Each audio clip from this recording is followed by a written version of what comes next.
it's going to be an issue of mobilization. And I think Trump will have perhaps some trouble mobilizing the whole of his Republican and conservative base, but Biden also will have trouble in that regard. And so we've got a long, complicated, and frankly, pretty frustrating race ahead of us. And we're going to have to leave it there. And Nikki Haley is pouring money into new ads where she refers to the Trump-Biden nightmare. John Nichols, the nation's national affairs correspondent, speaking to us from Wisconsin, just back from Iowa. I'm Amy Goodman with Juan Gonzalez for another edition of Democracy Now! The viewpoints expressed in this program are the opinions of the people expressing them and are not necessarily those of Fresh Air Incorporated, its staff, or its board of directors. Hi, this is Al McFarland, host of The Conversation with Al McFarland. You're listening to 90.3 FM, KFAI, Minneapolis.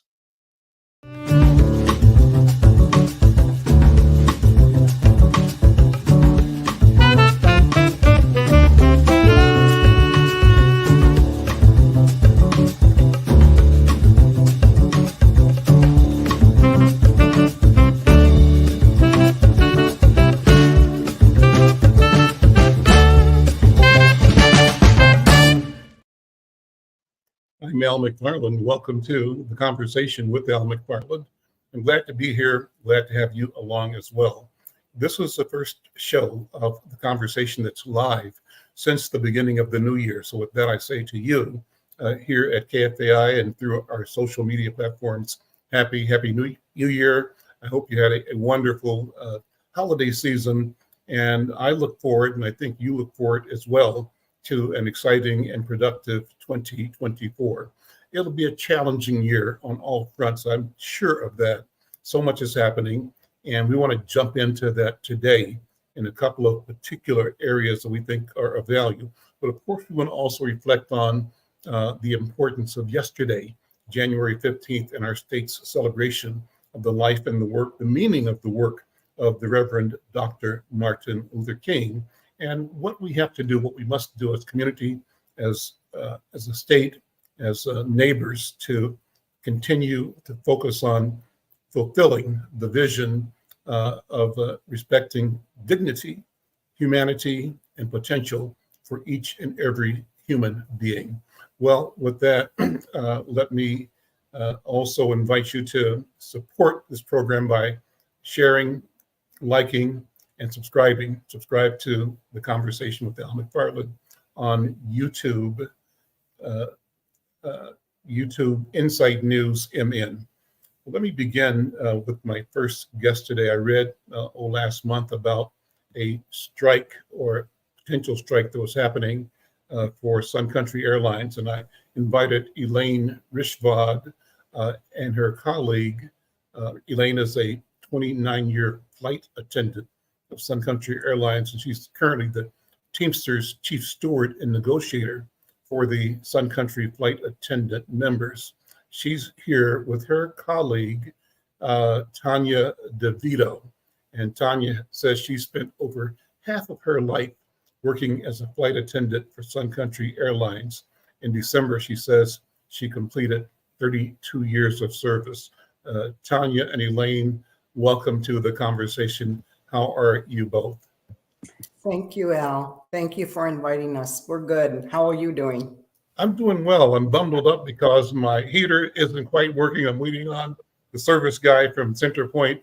If he comes during this show, I'll have one of you help me out by keeping talking while I go let him in and keep going from there. But I'm doing well, and Minnesota winters excite me. Anything can happen, and anything has happened.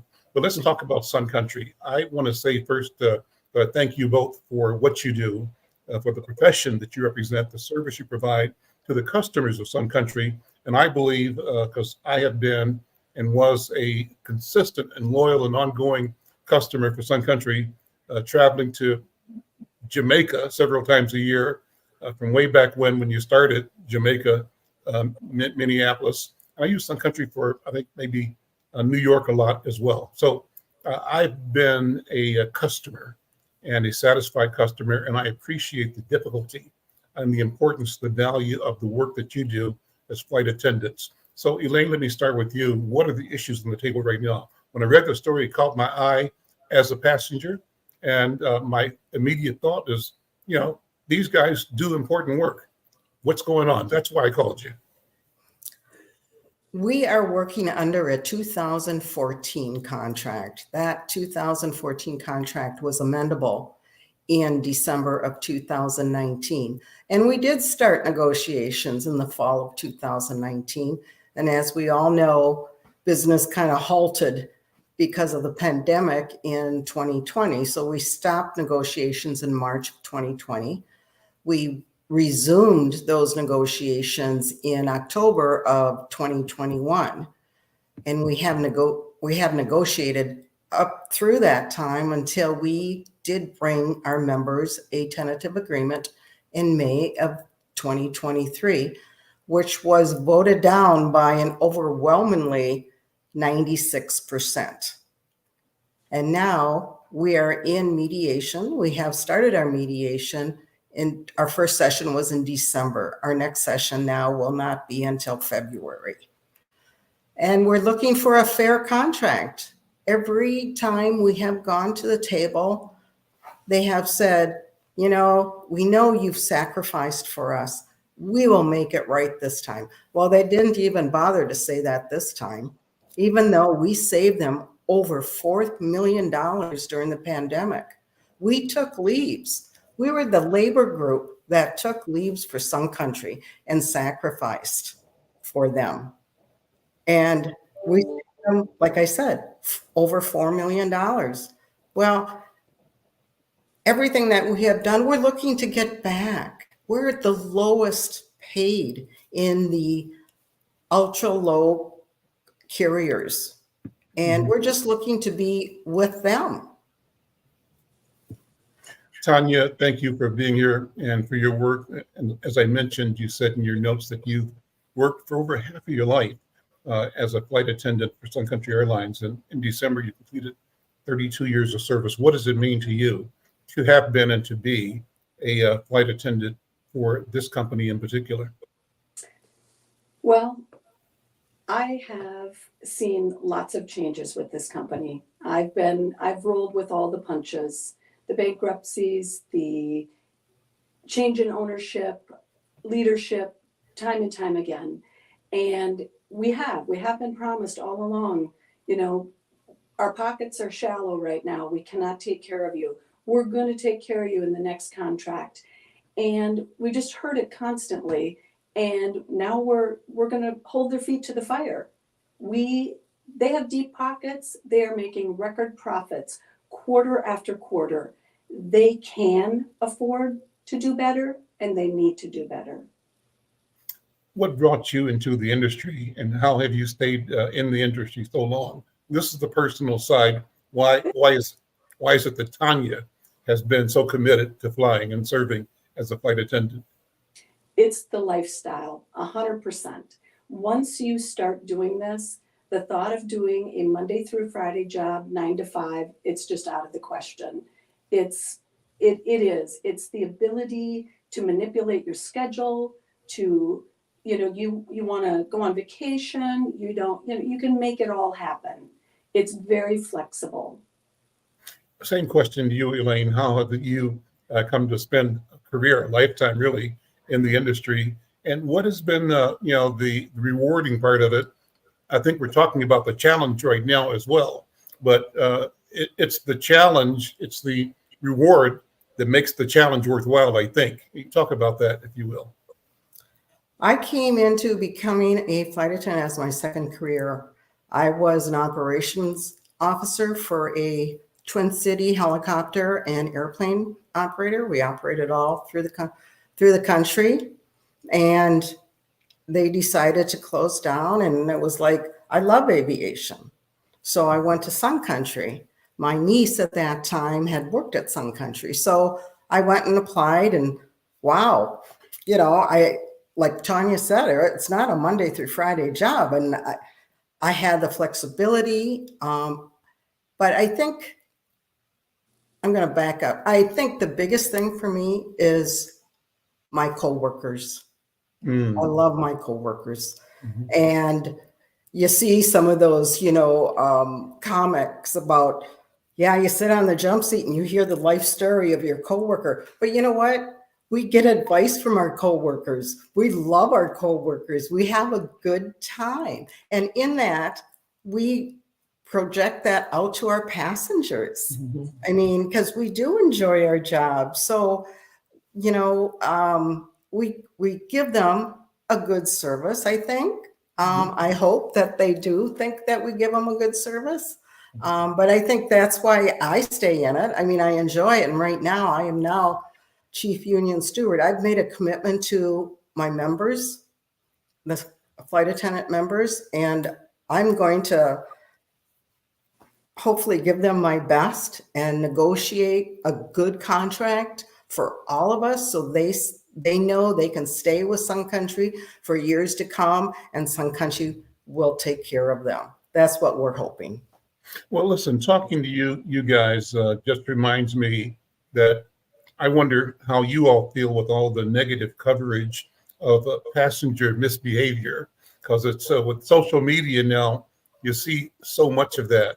And I think that two things happen. One, people begin to see how difficult your job can be, right? And how important it is for you all to be both compassionate and level-headed and competent and trained and kind of unflappable, even in the most difficult of circumstances, because not only are you trying to make sure that each individual is cared for properly and respectfully, but you've got the lives of a whole bunch of people on your hands when you're in flight. It's a big responsibility. It's a huge responsibility. So I'm doing two things here. One, I'm acknowledging and wanting to give you credit as an ordinary flyer, as a passenger, so that when you guys think that people don't get it, I want you to know that as an ordinary guy, I get it. And I really, really appreciate the value that you bring to the lives that you touch every day working in that industry. It's important, it's critical. And if nobody else has told you that, I'm telling you now, I want you to hear it. I thank you. And I'm thanking you on behalf of millions of people who I believe feel the same way I feel. Thank you, El. Thank you. We do appreciate that. Yeah, I think we wear a lot of hats as flight attendants. Yeah. Well, so it's saying that my goal today was so that you all can talk to people like me here on the radio and on internet, because I think that more of us want to support you because we treasure you and we value you. And so what is it that, the Al McFarlands can do? Maybe just being aware is one thing, but what else can we do to support you and workers, you in particular, but workers in general? Elaine, what do you think? The public needs to have the knowledge of how we are paid. I mean, sometimes people look and say, well, they make a good hourly wage. Well, if you look at a 40-hour work person, they get paid for 40 hours. We don't get paid for 40 hours. We're on duty maybe 40 hours, but maybe we're only paid for 25 hours or 28 hours. We are only paid when that aircraft door closes. And then when it opens again, we're stopped being paid. We're only paid when we're up in the air. And I think one of our colleagues said, during boarding, she had to do CPR. Well, that's all unpaid. She's saving a life, but you're not getting paid for it. That's part of our job. So the public needs to be aware how we are paid. So when we're greeting people coming on and helping them with their bags or with their baby or their, mobility devices, that's all unpaid. We're doing that because it's part of our job. So that's why we need a better wage, so we can continue to do that for everyone. Tanya, what are your thoughts? Elaine said it perfectly. I think a lot of the media coverage talks about, flight attendants making 21 to 50 bucks an hour, but they don't really realize, that it's not a 40-hour week. You're lucky. An average flight attendant is paid for about 80 hours a month. But that does equate to a full-time position. And we're putting in a lot more than 80 hours to get paid for that. So even though it seems like an inflated dollar amount per hour, either pay us from the time we check in until we check out, or give us a better hourly wage that reflects that there's a lot of unpaid hours. I noticed there was a memo from the CEO of the company saying that the career span should be 5 years for an attendant.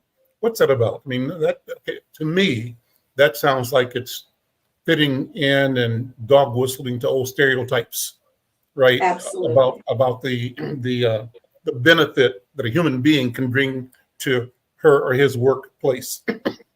And the stereotype is that you got to be 21 years old, and then retire at 25 or something like that, or go to the counter or something like that. I mean, am I wrong in questioning the intent of that observation by your CEO?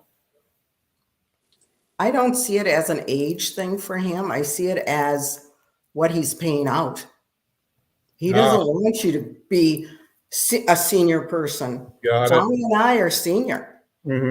And he'd rather, and this is my own opinion, he has not said this, but he'd rather have the senior people gone because he's paying too much money for them. And we're not getting paid a lot. Yeah. No, I mean, the top flight attendants since 2018, they have not got 1 penny of an increase. If you're at the top of scale, you have received 0 increase. But again, you're paying them $50 an hour when you could be paying a new hire 21. So yeah, he does not put a lot of value on senior flight attendants. What actions are ahead? What's the status of negotiations, Elaine? And when do you expect to deliver the value that you are seeking for your members? Like I said, our first session was in December. We did give our proposal to the company, and it was a realistic proposal. And we haven't and our next session is not until February. And then Tanya, I'm sorry, Al, I'm sick and I'm going to start coughing. Tanya, can you take over, please? Yep. So we, like Elaine said, in December, we came in with very realistic proposals. We focused directly on what we need in order to accept a deal. We didn't ask for the moon. We're just looking to get standard items that every other flight attendant has. Basically, our proposals pretty much center around economics. We're looking for a better wage. We're looking for a better 401k match.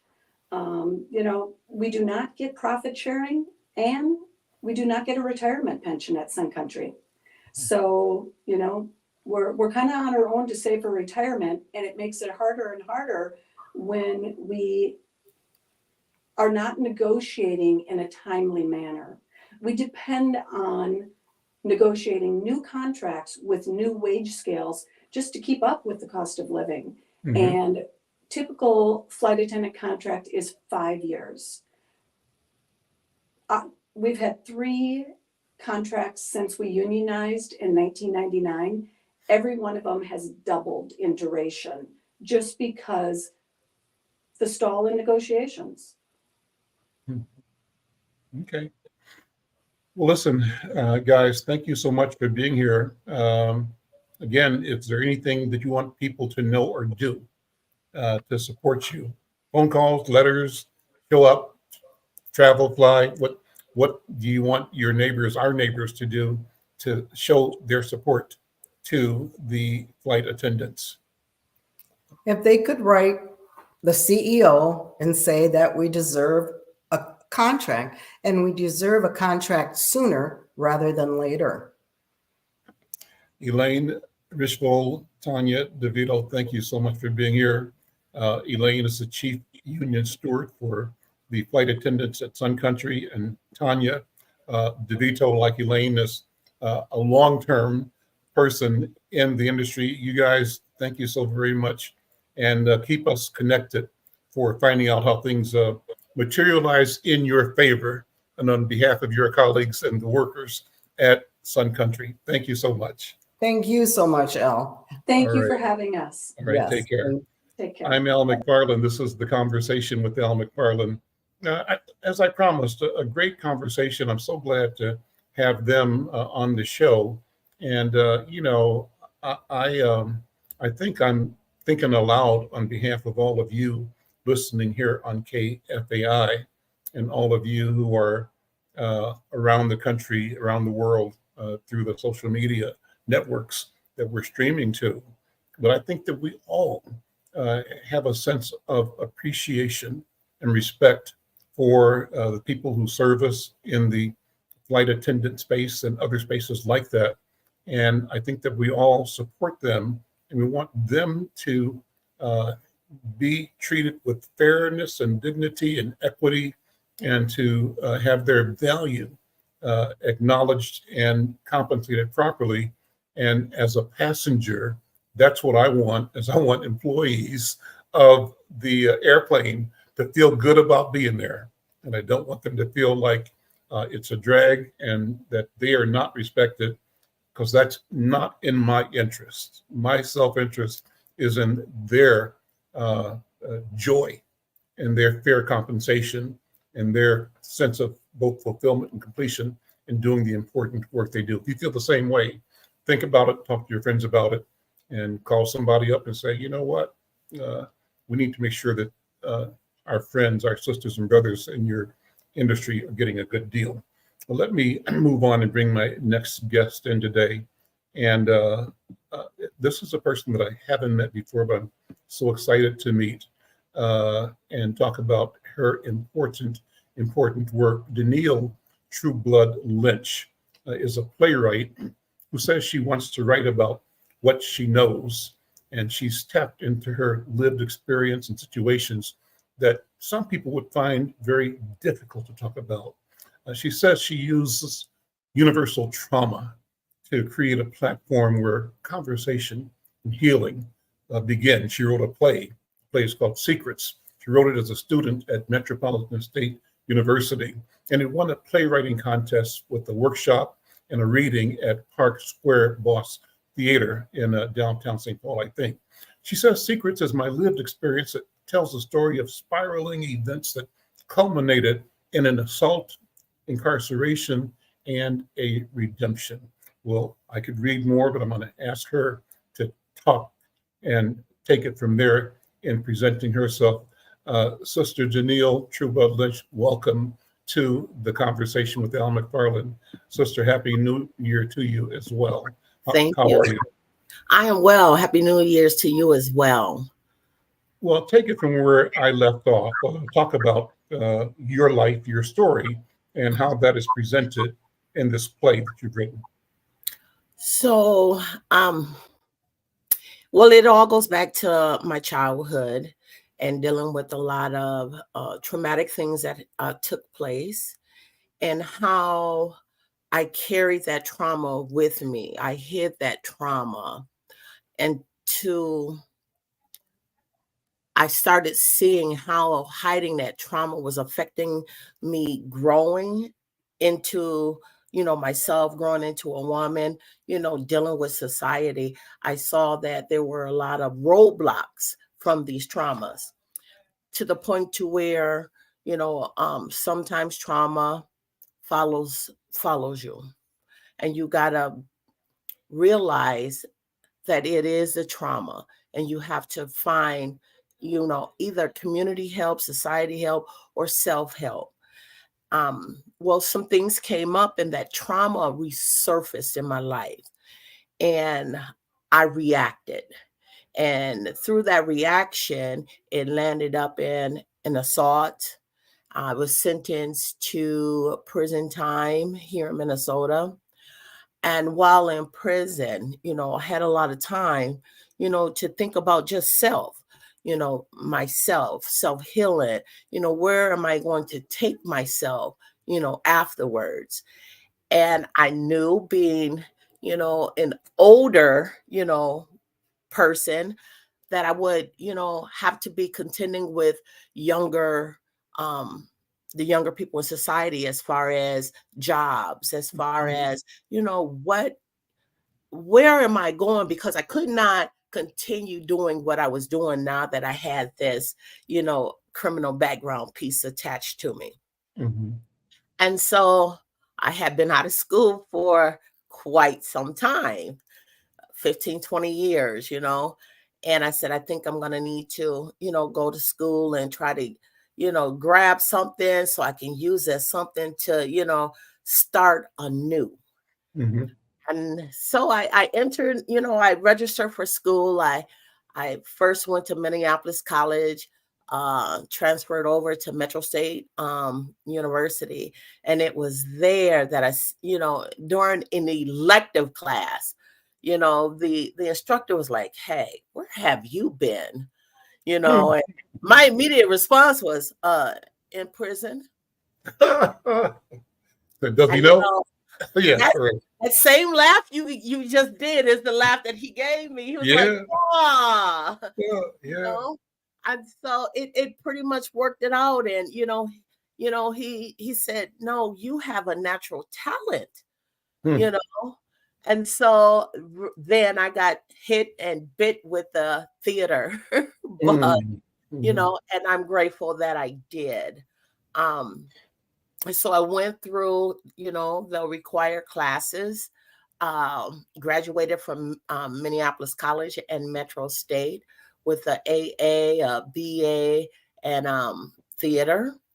And part of graduation was that capstone everyone has to, partake in. And so I had no idea what, my capstone would be. And I said, well, I'm going to write about something that I know. I'm going to write about what other people have, inputted, as far as trauma, because this is something that is generational. It has no name, it has no face, it's in every culture, everyone can, grab a piece of it. They can relate to it, whether it's a family member, a friend, themselves. And so this is one of the things that has always been swept underneath the rug. And I wanted to talk about it because this here is a secret that I have been carrying for all of my life. Mm-hmm. And I wanted to do something. My thing was, I kept saying, if I can just reach one person, then that's my purpose, And so I wrote this, my lived experience, and I had an instructor call me, because it was my capstone. And she called me, she was like, you have an imagination. And I'm sitting there thinking, here we go again. No one believes me. Mm-hmm. So I sat in her office and I told her, I said, I really did do prison time. And I gave her my OID number, and she was shocked. Yeah. She was, I'm not sure, she was more shocked about I had been to prison or more shocked that I am sitting here and I am telling her about my trauma. Wow. So let's just say, the capstone that I presented to her was in a play form. And of course, I've got an A on it, But so let me stop you for a second. So I don't want to get lost in language. Mm-hmm. You use the phrase capstone. Mm-hmm. I don't know that I know what that means. So take a minute. Okay. So capstone is like your final your final grade in college. Okay. And you have to have, if you're a medical student, maybe it's a exam, patient exam that you must do. As far as theater, it's, you've got to complete like a play. You got to know lighting, you got to know sound, or you got to be able to put it in words in a book so that, you could pass it off to your instructors and you're graded by this. Mm, That is okay. your last performance, before you step into your bachelor's degree. Okay. And so your capstone then was the play Secrets. So go ahead. I interrupted you. Yes. I have some questions. I'm enjoying this flow though. But go ahead. and so yes, so after getting a final grade on that, I entered. COVID hit. Right after I got a workshop from Metro State University where we did a theater reading of Secrets. We had a couple of days, 4 days, but we were shut down after 2 days because COVID hit. And then when it hit, all the theaters shut down. And so for the 2 days, we had sold out. There was no seats. People wanted to hear about Secrets. And so, we performed it. And then the response that I got from the audience members that were there on that Thursday and Friday was unbelievable. I was getting a lot of messages, email messages saying, hey, we got to do something with Secrets. You can't let Secrets continue to be secrets because now our kids are locked in and unseen. And a lot of them are, with their perpetrators, so teachers were not able to, a lot of times teachers are your first line of defense, when trauma is happening at home, they can see how students withdraw. So I had a lot of teachers reaching out saying, hey, we got to do something. You got to do something. And so for the entire lockdown, I edited, I reworked it, and then I started submitting my play to competitions. And that year, I believe I submitted it to 22 or 23 different competitions. And so I kept getting, no, sorry, at this time, we're looking for something different, or sorry, maybe, you should try this here competition. So roughly around 22 no's, I was fine with it, but I still wanted to tell my story. And so one day I was laying there and something said, check your email. Check my email. And the first word I see is congratulations. Wow. And then the next words I read is from the Kennedy Center. I'm like, congratulations for what? And my play had made the regionals. And I had got an invite to go over to Iowa for the competition of one-act plays.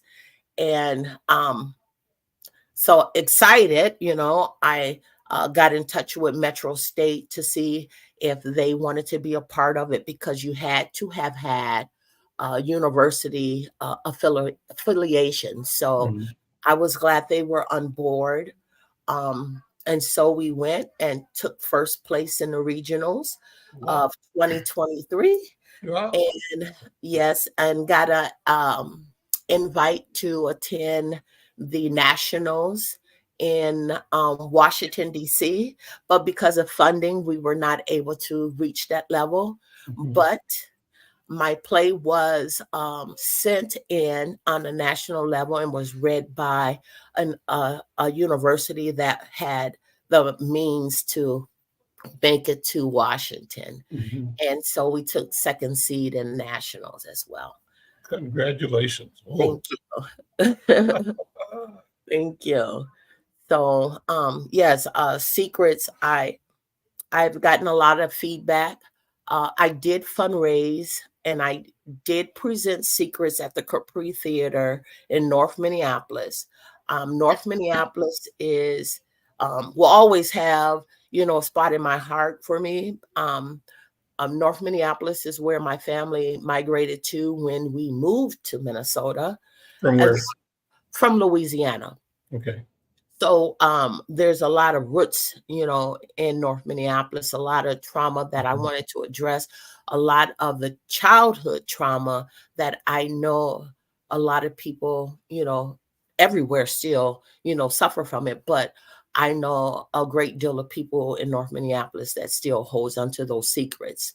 So I wanted to create a platform for those who normally wouldn't have a voice, in their trauma because of, they're still dealing with family issues, family secrets, family dysfunctions.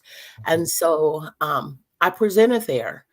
And after every reading, every production, we have what we call a Q&A, where the audience is able to ask the actors as well as myself, whatever they want to ask or how it affected them seeing this, and we usually have like people from different professional backgrounds, mental health, sexual trauma, childhood, advocacies there as well. I also my part-time job is with Goodwill Easter Seals. So they're there to,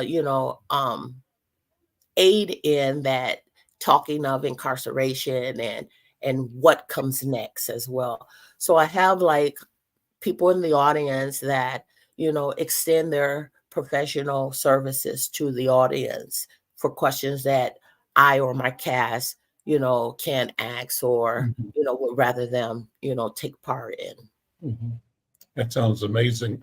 So talk about the broad suite of secrets. Is it a book with several themes, or is it one point that it digs deeply into and explores, impacts? Tell me about it. So Secrets is, once again, based on my lived experience. So it's the community. You have the neighbors who's always outside watching,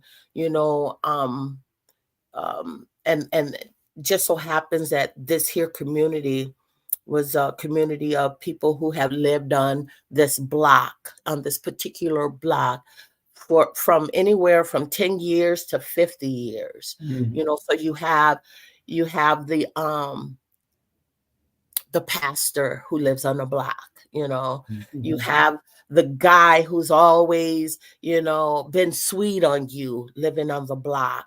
You have, the home and gardening people who always has visitors coming to look at their house, you have the single parent, you have, the Asians, the Hmongs on the blocks that just blend in, so that there's no race on our block.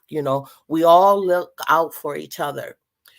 So you have that aspect of the community, and then there's the aspect of, the mental health part of it, because there's children involved.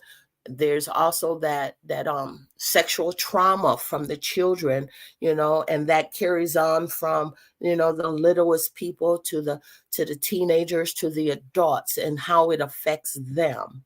You have the assault that happens where you are now inviting the law, the government into the block as well, and everyone has their opinion, once they're looking inside your lived experience.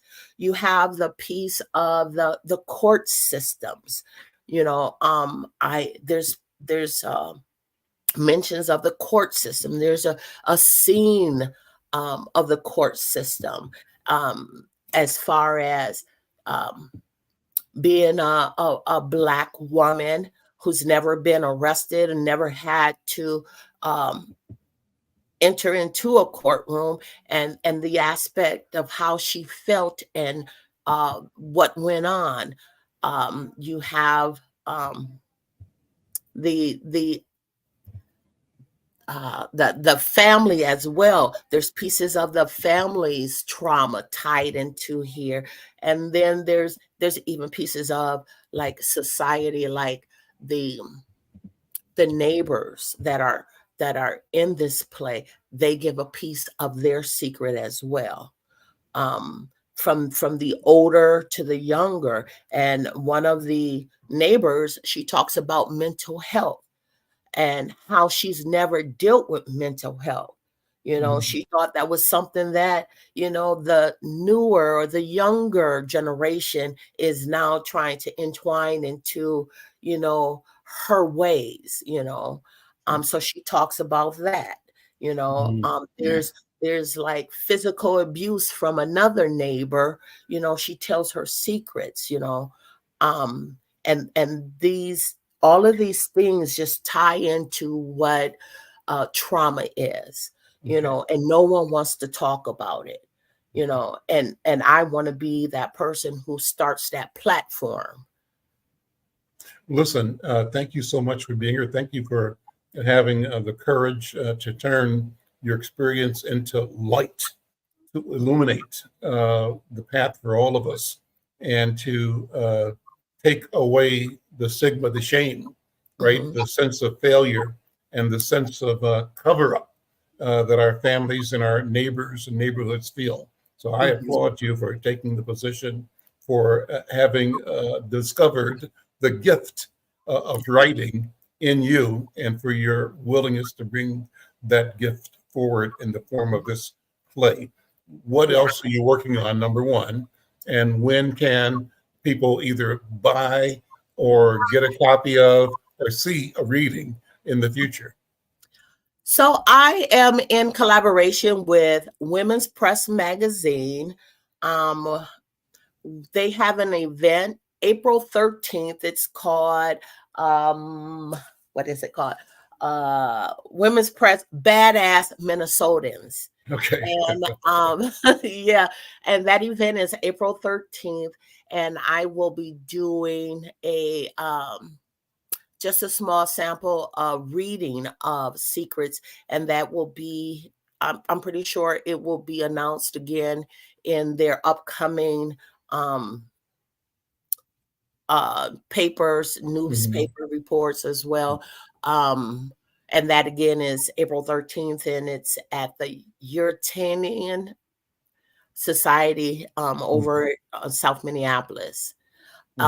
As far as being able to view or purchase or fund, I will have all of that information up on my website, and that is at denealtrueblood.com.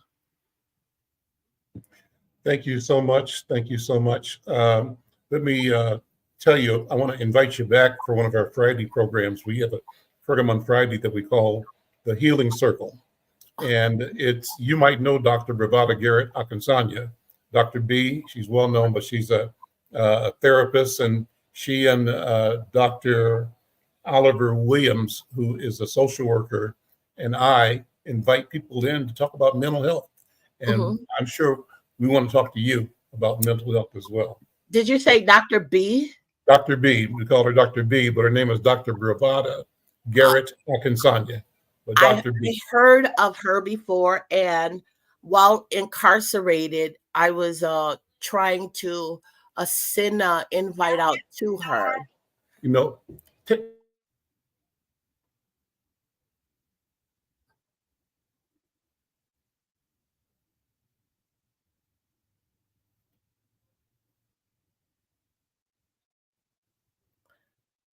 So you are muted.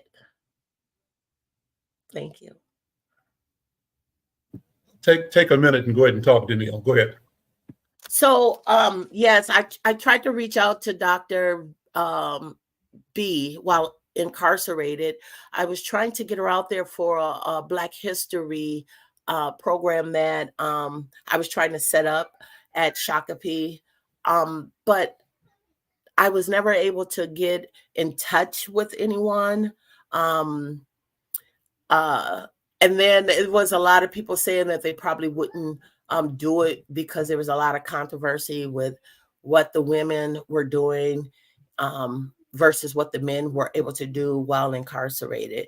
So I kept her name in the back of my mind, and now that you just mentioned it, it just brought back that time when I was trying to reach out to see if she would be willing to come out to the prison to talk to women about mental health issues, because at that time I noticed that there were a lot of mental health issues within that community, that it would have been so helpful if she would have been able to come out and attend it at that time.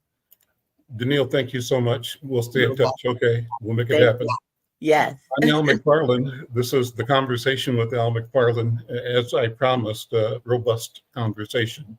This certainly is that. Well, the balance of the program continues in the same vein, I think, of intensity, of relevance, of importance. I'm pleased to bring Dr. Stephanie Barrage. I have to get her name the right way. Dr. Stephanie, welcome to the program. You tell me the right way, Barrage? You said it correctly. Barrage is the correct way. So okay, well, cool. Good, Happy New Year to you. How you doing?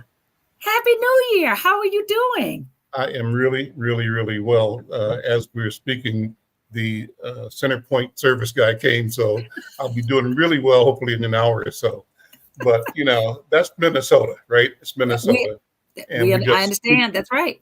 Keep rolling with it. Well, talk about the important events that we did. There's going to be one guy coming here also.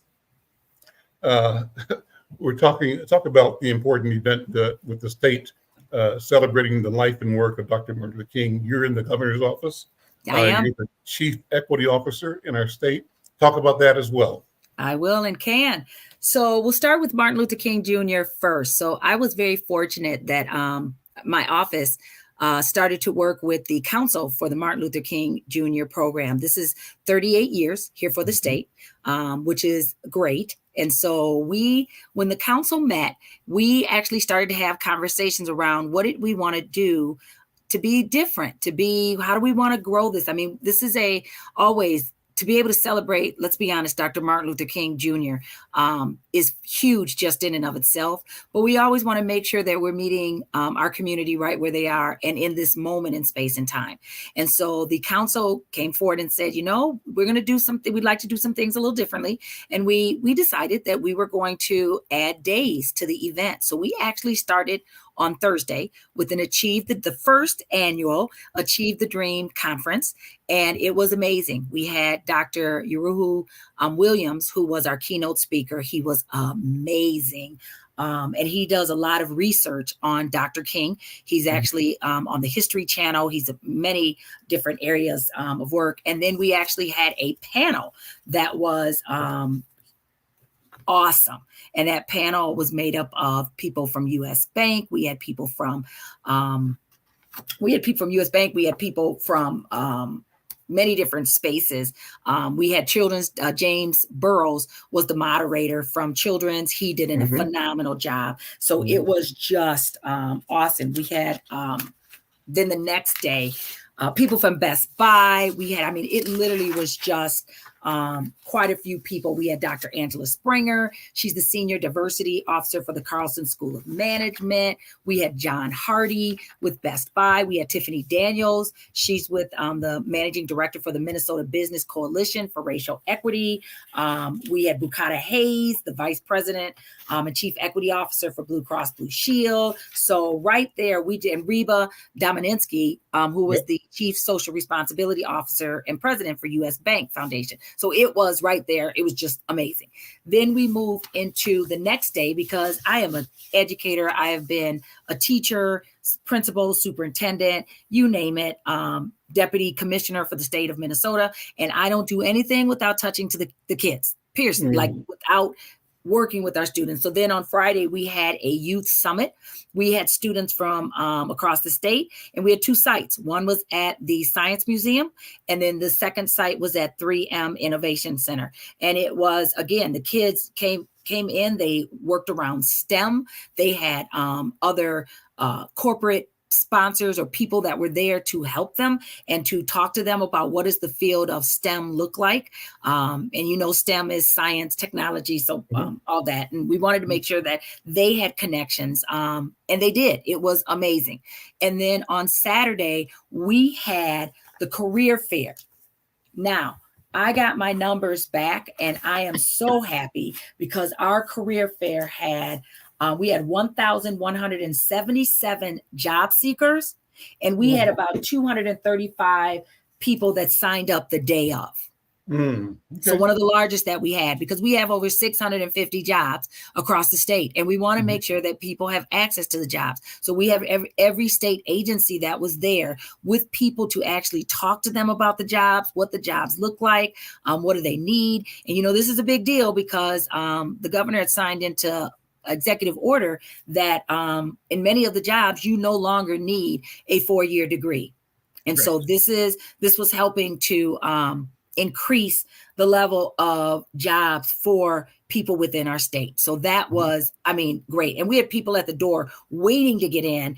And I literally at the 30-minute mark to say we are ending in 30 minutes, people were still running in the door trying to get in as fast as they could. So I'm really happy about that. And so let me tell you why that's important. Yeah. Because Dr. King, as you know, was about jobs. He really was about people having access to jobs. So we felt this was important to, again, tie this to Dr. King and what he represented.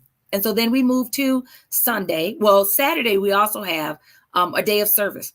So we really asked people across the state to be of service because, again, Dr. Martin Luther King Jr.'s life was about service. He gave of his life to make sure that people in the movement, that we took care of people and he took care of people. And so we wanted to make sure that we had service at the forefront of the celebration. And so then we moved to Sunday, which is where we had our Day of Hope. And so clergy across the state would give service or conversation, sermons, and talking of hope in our community, because Dr. King had hope for our world and our community. And I think that is the one thing I've always picked up from him, is that representing his life, you can never give up hope, because when you lose hope, you just lose the sight of fighting for what you still have to fight for. And so then we got to Monday, where we had our flagship event, which closed us out. And we had multiple people. We had Dr. Pastor McDavid, who was our MC. We had the fellowship choir. We had Fair Crystal students that performed. They danced. They performed their choir. They were amazing. And then we had our hometown two people, which was Caroline Wanga, and we had Houston White Jr., which I always say Houston was a former student of mine. I was a teacher at Northeast Minneapolis Middle School, and he was one of my students. So it was great. And then we had awards for our champions of change, and that was just amazing. And so I am very pleased that we tried to honor Dr. Martin Luther King Jr. in his birthday. And think about it, he would have been 95 in 2024.